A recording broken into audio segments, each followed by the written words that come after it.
welcome back to the channel and welcome to another new bike. I suppose you could say that my midlife crisis has finally come to its inevitable conclusion here, because I've bought myself a sports bike, and this isn't a replacement for either of the bikes in the ever-growing collection. Still got the GS, I've still got the 1938 250 AJS. There's a little part of me that's, ever since I started riding, has hankered after some kind of sports bike.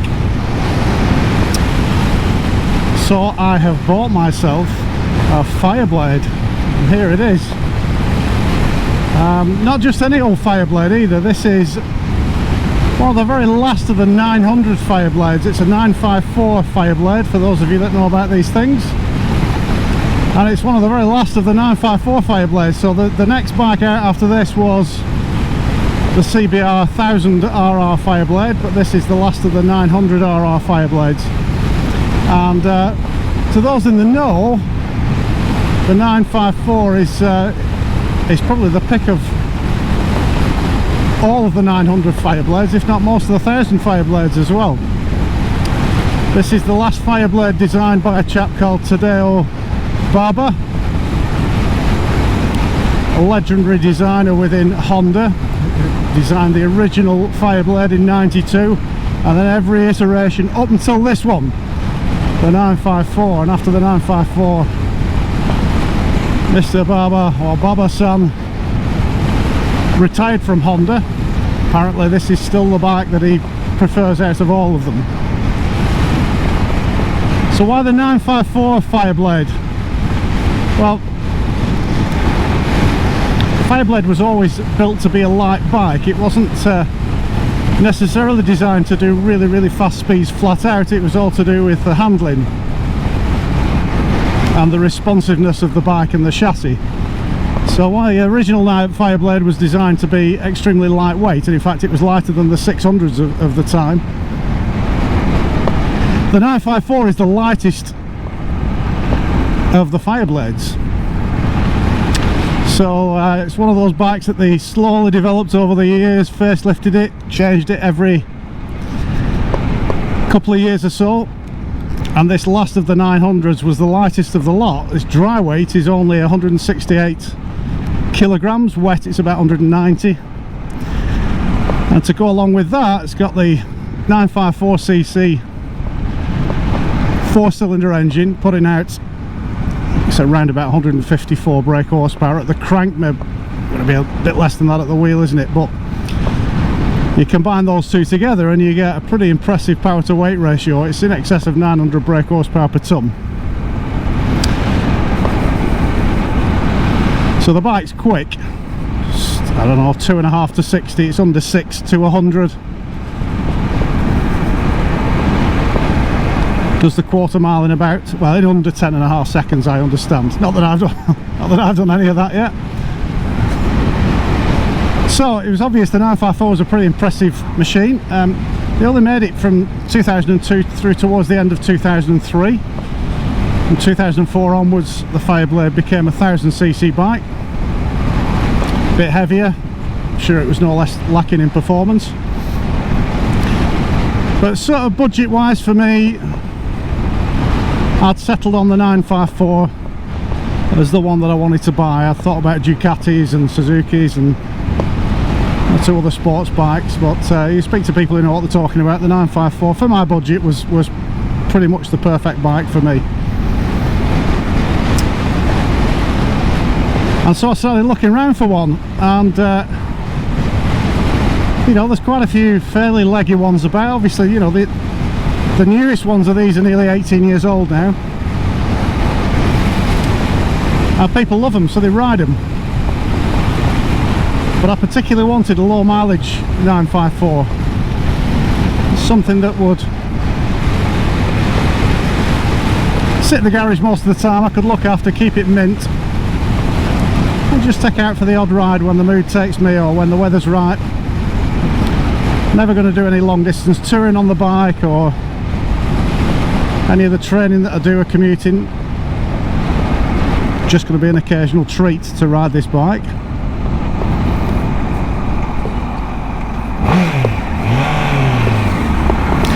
So the hunt was on for a nice low mileage 954 Fireblade,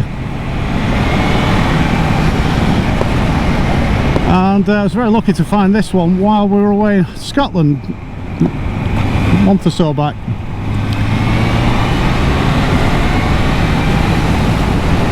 I say lucky because it came up for sale in Glasgow, so I went to have a look at it on the way home.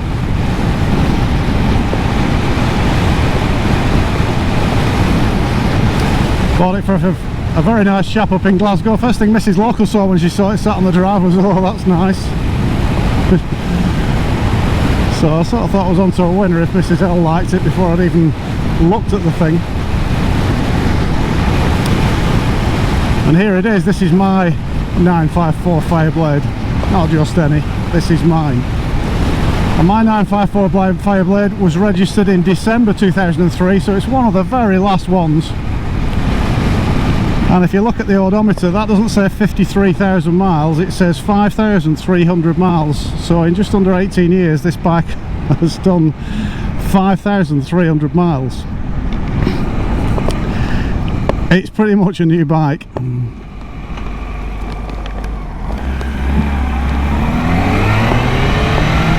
And it feels pretty much like a new bike as well. It is so tight. Brakes, suspension, engine, everything just feels absolutely tip-top, brand new. You look at the condition of the bike, not only has it not been used much, it's been really well looked after.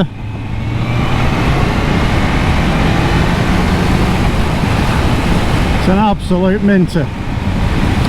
Paintwork, bodywork, everything is absolutely original, and it's been kept immaculate. So massive thanks to Scott who sold it me. Scott who sold it to me.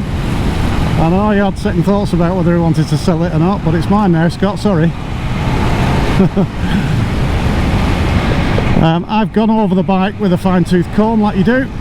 There is absolutely nothing wrong with it at all, virtually no marks on it. It had a Scott oiler on it when I bought it, which I felt was a bit unnecessary really for the mileage that I'm going to be doing, and the fact that it just spattered oil about a bit, so taking the Scott oiler off it. I've replaced a few of the little bolts here and there on the brake calipers on the front because they were getting a bit corroded. Not massively, but they weren't as nice as the rest of the bike. And the previous owner very kindly supplied some nice black braided hoses, brake hoses with it, which I will swap. I haven't swapped them yet. Not because I'm going to be absolutely hammering the brakes on track or anything, but because the originals are just getting a little bit of surface corrosion around the connectors and things, so I'll swap those out in the next few weeks.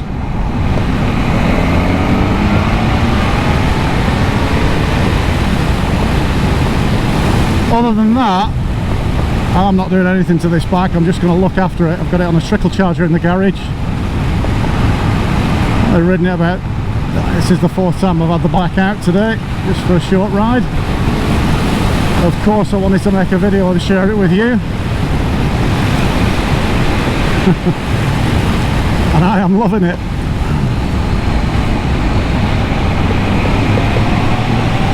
So what's it like? Well, of course, I haven't got a lot to compare it with really. This is the first sports bike I've ridden, never mind owned.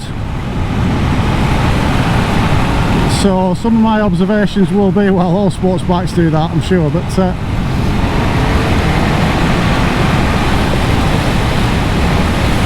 first impressions are, well, the riding position, obviously, that's the most obvious thing. Much more different, or really significantly different to the GS and to the AGS as well.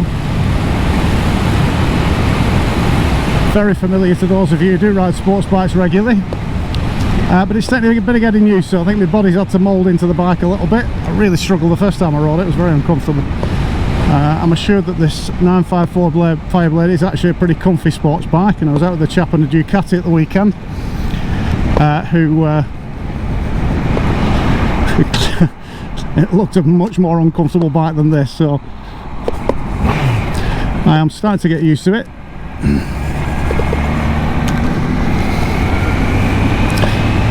I'm wearing this helmet today because I've got my camera kit that I can easily fix to it, but I have bought a different helmet. I've got more of a sporty helmet, an AGV, a full face rather than a lift up helmet, or a modular helmet as they call them. So that's a better helmet to actually ride the bike in than this one. I tend to be looking right out the top of the helmet. But riding position now, I'm getting used to it quite a bit. Much more comfortable on the bike now. Definitely more comfortable if you wear leather pants, because you spend quite a bit of time gripping the tank with your knees, and that allows you to take some weight up off your wrists and make yourself a bit more comfortable on the bike. It means you put in less pressure and less weight on your wrists and on your forearms. So I've ridden it a couple of times with riding jeans on and struggled a bit, really, to be honest, because not much purchase. So yeah, I recommend going to ride a sports bike, wear leather trousers at least, if not a leather suit. In comparison with my GS and other modern bikes that I've ridden, it's at least one generation behind as far as electronics are concerned. So this bike has no stability, traction, ABS, wheelie control, cornering ABS, anything like that. None of those things are fitted to this bike. They weren't really around when it was new. So yeah, you've got that in the back of your mind when you're riding it. I'm not going to be riding this bike in the wet if I can at all avoid it. But the other side of that is actually the main controls, especially the brakes and the throttle, are pretty progressive, really. So you don't feel like the bike is trying to kill you, certainly not at normal road speeds anyway. I understand it can get a little bit jiggly at the front end under hard acceleration where you're going really quick.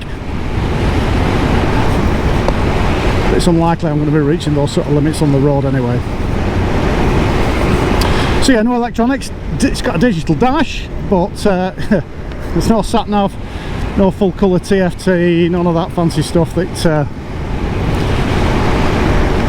you might have grown to expect on modern bikes.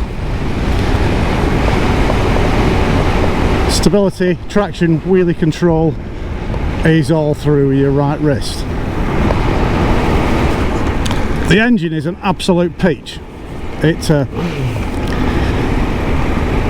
picks up revs so quickly. It's the fastest revving engine of any bike that I've ridden. Remember, my last bike was that XR, which had the S1000RR, or a version of that engine in it, and that was a pretty fast revving bike. By fast revving I mean the revs picked up really quickly. This thing, it feels like it has no flywheel at all. The revs just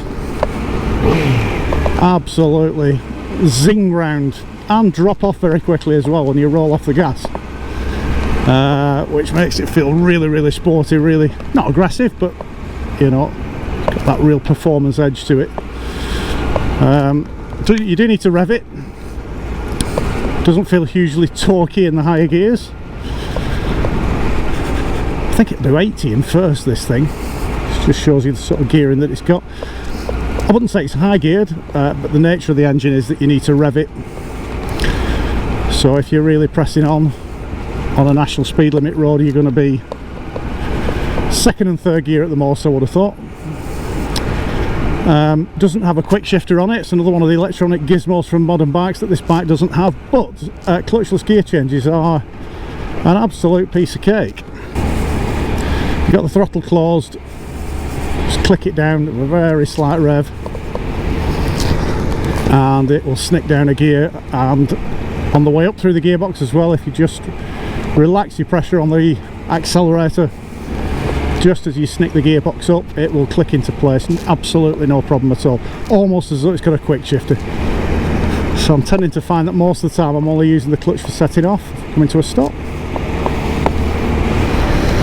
Handling is sublime actually on this bike. There's loads of adjustability on the suspension, damping, rebound, front and rear. I haven't played about with that, I've just left it on its standard settings for now. As with everything else, the suspension feels as fresh as it was when it came out of the factory nearly 18 years ago. Handling wise, it is yeah, it's pin sharp. It's absolutely where you want it to be.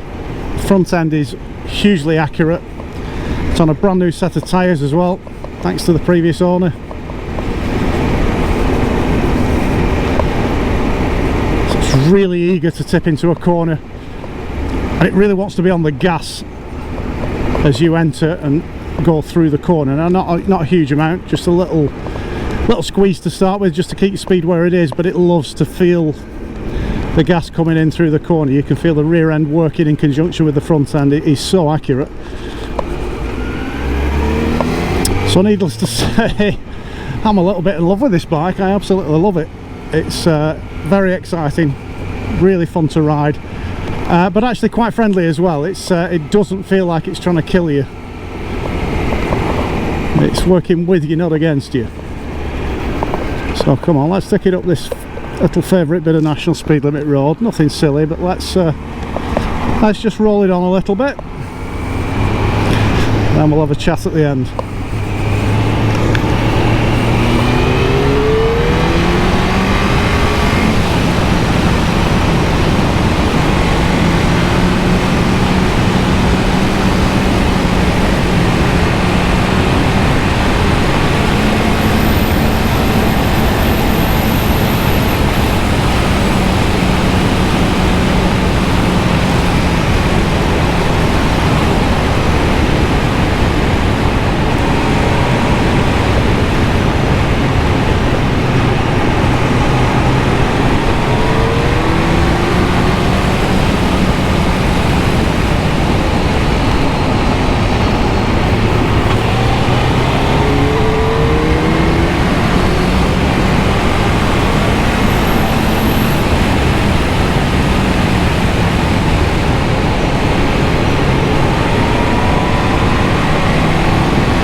You're wondering what the tapping is. I have got my backpack camera mount on, but unfortunately I didn't have the right fitting for it, so I can't use it today.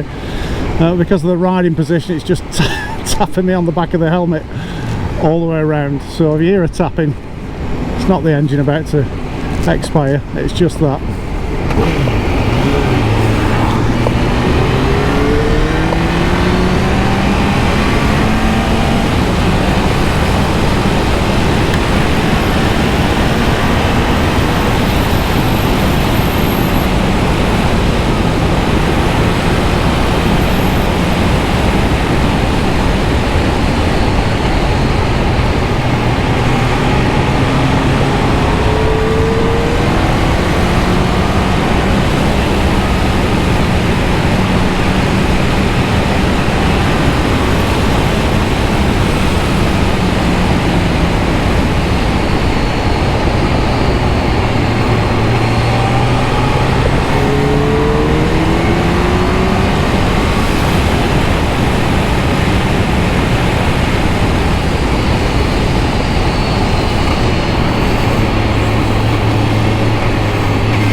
So there you go. I mean, really, I'm only playing at it at the moment. I haven't got to know this bike properly, but you get an idea there of the performance and the handling. I know I normally talk to you when I'm riding, but to give it full concentration along that little road. But I am absolutely made up with this thing. I think it's a fantastic little bike, very exciting, just everything to me that a sports bike should be, nothing more. Plans for the bike, like I say, I'm not going to use it a right lot. I don't want to pile the miles on it, but you know, I've insured it for 1,000 miles a year and I'll probably do that. we're getting into end of September now, so I suspect I'll put it off the road sometime in October, bring it back out again in the spring, tickle about with it in the meantime.